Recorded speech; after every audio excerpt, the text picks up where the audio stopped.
आप ICL surgery कैसे plan कर सकते हैं? आप आईसीएल सर्जरी कराना चाहते हैं, तो क्या इसका मेथड होगा? क्या कुछ करने की ज़रूरत है? ये चारों कारणों को जानने के लिए हमें सबसे पहले एक पेंटाकैम का टेस्ट कराने की ज़रूरत है।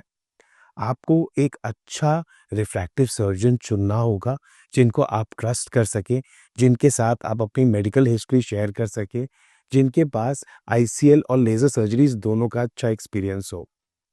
आप कुछ समय निकाल करके उनका अपॉइंटमेंट लें, लगभग 1.5 से 2 घंटे के लिए एक डिटेल्ड थरो आई चेकअप कराएं। ये आई चेकअप के कुछ पार्ट्स हैं। एक पर्टिकुलर पार्ट है आई की नेचुरल स्क्रीनिंग।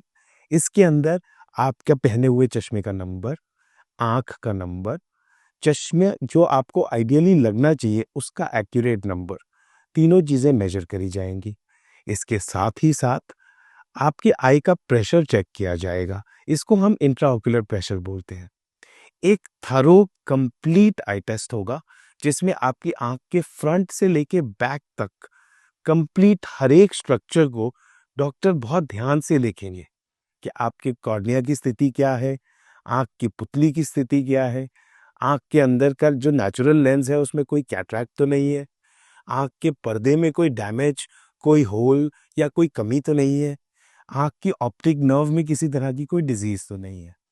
ये एक thorough complete eye checkup surgery से पहले बहुत इम्पोर्टेंट है। साथ ही साथ पेंटाकैम के टेस्ट से ये पता चलेगा कि क्या आपकी कॉर्निया की थिकनेस आपको लेज़र के लिए ज़्यादा फिट करार करती है या आपके लिए आईसीएल सर्जरी ही ज़्यादा अच्छा होगा। साथ ही पेंटाकैम ये भी बहुत अच्छे से बताता है कि आपकी आँख के अंदर एडिक्वेट स्पेस है या नहीं आईसीएल को करेक्टली प्लेस करने के लिए। इसके बाद आपके डॉक्टर आपके साथ एक डिटेल्ड डिस्कशन में आपको ये एक्सप्लेन करेंगे कि आईसीएल आपके लिए कितना सूटेबल है, क्या रिजल्ट्स एक्सपेक्ट कर सकते हैं, कितनी अच्छे से आपका चश्मे का नंबर हट सकता है। ये थरो चेकअप के बाद मैं अपने पेशेंट्स को टिपिकली एक और दिन दूसरे दिन बुलाता हूँ, जिस दिन कि मैं आई के मेजरमेंट्स लूँ, आई का नंबर एक बार दोबारा रीचेक करूँ और इस समय पर आपके आईसीएल के लेंस को मैं ऑर्डर करूँ। Depending on ICL size and ICL power, ये लेंसेज को 5 दिन से लगभग 2 हफ्ते का समय लग सकता है ऑर्डर करने के बाद हमारे पास आने में। इस 2 हफ्ते के समय में आपको कोई भी प्रिकॉशंस नहीं है।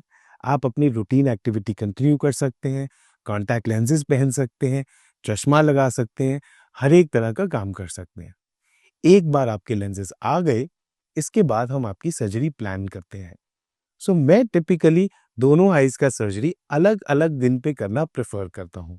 आईसीएल सर्जरी बहुत ही आसान है, इसमें हार्डली 5 से 7 मिनट का समय लगता है। बट सर्जरी की सेफ्टी इंक्रीज़ करने के लिए अगर दोनों आईज की सर्जरी एक साथ ना करी जाए, तो सर्जरी का थोड़ा-सा कॉस्ट तो बढ़ता है, बट सेफ्टी प्रोफाइल बहुत ज़्यादा बढ़ जाता है। फर्स्ट आई में किए हुए आईसीएल सर्जरी से हमें उसका आउटकम, जैसे कि आँख के अंदर आईसीएल कितना स्पेस ऑक्यूपाई कर रहा है, जो मेजरमेंट्स हमने आँख के अंदर के एस्टिमेट करे हैं, एक्चुअली बाहर के एरिया को मेजर करने के बाद वो एस्टिमेशन कितना एक्यूरेट है, आईसीएल सर्जरी से नेक्स्ट डे पे पता चल जाता है। इसीलिए हम इसको प्रेफ़र करते हैं और सिर्फ हम ही नहीं, विश्व भर में जो बेस्ट पॉसिबल प्रैक्टिसेज़ हैं, उसमें दोनों आईज़ की इंट्राऑक्यूलर सर्जरी यानी कि आँख के अंदर होने वाली सर्जरी अलग-अलग दिन पे करी जाती है और इसीलिए हम आईसीएल को भी इसी तरह से करते हैं।